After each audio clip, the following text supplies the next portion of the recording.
Destin inattendu. Des personnes ordinaires au destin extraordinaire. Cette semaine, Rosanne, que nous avons eue la semaine dernière, qu'on disait condamnée en 2011, que les médecins disaient vous ne passerez pas les 2 ou 3 ans qui viennent, 14 ans après, est toujours là, en pleine forme. Elle est non pas en rémission, elle est guérie. La semaine dernière, tu as commencé à nous parler un petit peu de la chimio, des 6 séances. Qu'est-ce qui se passe après et qu'est-ce que tu vis pendant cette chimio? Alors, qu'est-ce que je vis pendant cette chimio? Alors déjà, je ressemble à un poisson-lune parce que je suis pleine de cortisone et j'ai une tête toute gonflée, sans cheveux, mais sans poils. Et ça, quand même, on n'en parle pas assez. Mais c'était plutôt agréable, Ah oui. voilà, de plus avoir de poils. Ouais, Sauf tu fais des économies de coiffeur, de tout, d'épilation. c'est ça, de tout, c'est parfait. Bon, ça revient, hein, malheureusement, il y a tout qui revient. Après la deuxième chimio, hein, le nodule avait vraiment rétréci. Alors je dis nodule parce que sinon il y a un autre mot qui s'appelle tumeur que j'aime pas du tout et que j'ai pas voulu utiliser parce que tumeur, c'est tu meurs. Je trouve ça affreux comme mot. Donc voilà, nodule, on va dire. Donc il avait réduit, donc on m'a dit: «Bah, très bien, on va pouvoir, opérer» et donc j'ai eu l'opération après les 6 chimios, heu, où on a décidé de me laisser mon sein. C'est-à-dire qu'on a enlevé, on a enlevé ce qui restait du nodule, mais il y avait vraiment plus grand-chose, hein, vraiment plus grand-chose et on a gratté, gratté, gratté, tout autour et on a enlevé toute la chaîne ganglionnaire, par précaution puisque finalement mes ganglions après on a su qu'ils n'étaient pas touchés. Mais, voilà. Enlever la chaîne ganglionnaire, ça implique des choses par rapport Bah, à ton bras ou pas? alors ça implique beaucoup de choses. Ça implique déjà que je n'ai plus, de système immunitaire, enfin j'ai un système immunitaire plutôt défaillant. Ça implique aussi que le bras peut devenir un gros bras. On nous dit: «Alors faites attention». Alors moi du coup, je faisais tellement attention que je faisais plus rien. J'avais tellement peur d'avoir ce gros bras. On me dit: «Vous allez avoir un bras énorme et ça ne partira plus jamais». Donc non. Donc les piqûres de moustiques, enfin voilà, on fait un plein de choses. On fait attention vraiment à tout, à tout, à tout, vraiment tout devient, problématique. Après j'en ai un peu joué. Bon, je peux pas faire les vitres, bah, un gros bras, je peux pas porter de choses lourdes, un gros bras.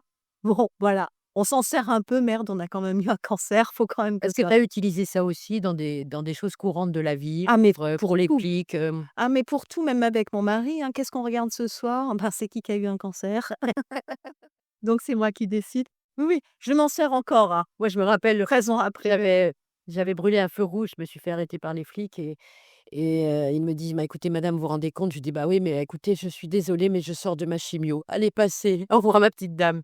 Ah ouais. Oui, moi j'ai eu ça aussi. Alors moi j'avais grillé un feu rouge, j'avais vraiment pas fait exprès et vraiment je m'en excuse encore. Mais je me suis fait arrêter et quand ils m'ont vue, j'ai enlevé ma perruque en fait et j'ai rien dit et ils m'ont dit: «Excusez-moi». Faut que ça serve un petit peu quand même Oui. aussi, voilà.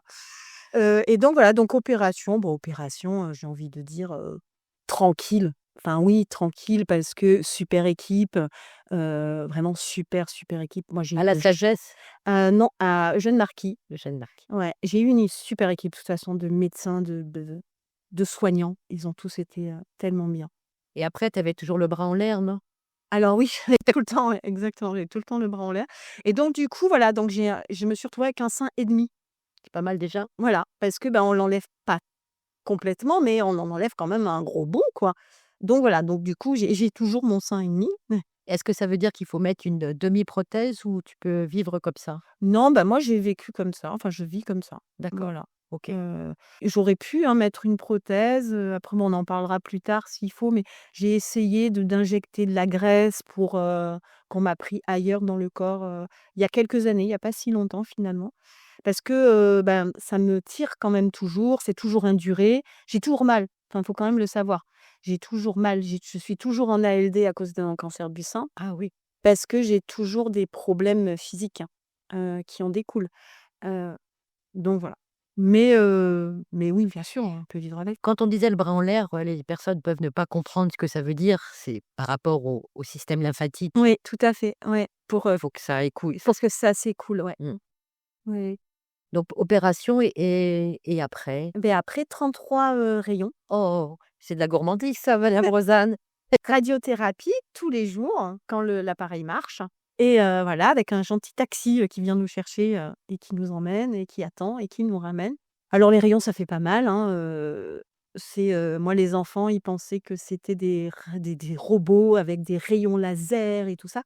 Donc du coup, à ma deuxième séance de rayons, j'ai demandé si mes enfants pouvaient venir assister. Oui. On m'a dit «oui», très gentiment. Donc ils sont venus assister, ils ont été très déçus parce qu'ils ont vu.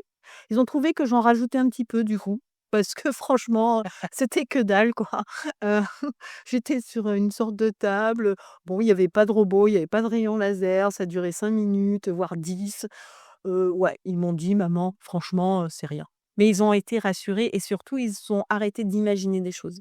Mais on dit que la radiothérapie, brûle le sein, qu'est-ce que tu as fait comme est-ce que tu as fait des traitements à côté pour éviter Alors ça? oui, alors moi d'abord j'avais de l'aloe vera, dès que je sortais, aloe vera et j'avais une gentille petite dame, rebouteuse qui me passait le feu tous les jours, quand je sortais de radiothérapie et je n'ai pas eu une seule marque, pas une seule cloque, rien. J'ai jamais eu le sein brûlé. Voilà, grâce à elle, hein. 33 séances, c'est pas rien, ça veut dire que tous les jours tu voyais l'équipe. Alors c'est tous les jours, c'est du lundi au vendredi, week-end c'est repos. Est-ce que tu as eu, comme d'autres femmes, cette impression bizarre à la dernière radiothérapie, d'un deuil, de dire: «Merde, c'est fini»? Alors moi, ça a pas été un deuil, ça a été un stress énorme. J'ai eu l'impression qu'on me lançait sur un champ en me disant, «Voilà, bah, tout est fini, tu as le champ, mais il y a plein de mines, tu risques de sauter, mais débrouille-toi». On Oui. n'est plus avec toi. Voilà, on n'est plus là. Ouais, ça a été très, très dur. Je me suis sentie abandonnée, en fait, par le corps médical d'un coup. C'est ça. Ouais Et et puis avec une épée de Damoclès énorme sur la tête quand même. Mais et puis j'étais un peu déçue qu'on fasse pas une petite fête de fin, parce que je trouve quand même on mérite, hein. Devrait y avoir un pot à la fin, que tout le monde s'embrasse, qu'on fasse une petite, bon voilà, comme ça n'existe pas ça non plus, hein. tu me disais un jour que après tout, quand on attendait, parce qu'on attend pas mal dans les Ah ouais, hein, que pour se payer une séance d'UV, c'est normal qu'on attende un peu. oui, c'est ça. Gratuite surtout. Beh, gratuite, mais oui, mais carrément, Gratuite. carrément. Et pour la radiothérapie, il faut savoir aussi qu'on fait ça au millimètre près, donc Oui, avant on tatoue le sein oui, en tatou, ouais, on met un petit point pour bien viser. Ouais, ouais et on l'a toujours après. et on l'a toujours après. Ouais, ouais. Est-ce que ces cicatrices-là, que ce soit le tatouage ou que ce soit la cicatrice de ton opération, est-ce que tu les regardes aujourd'hui avec douceur?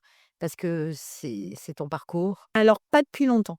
Aujourd'hui oui, mais pas depuis longtemps. Pendant longtemps, ça a été, plus dur, parce que, enfin on en parlera dans d'autres, mais parce que du coup ça me rappelle des choses qui ont été impactées par ça, dans ma vie, intime surtout Enfin, et du coup ouais je détestais, plutôt mon corps après ça, ouais.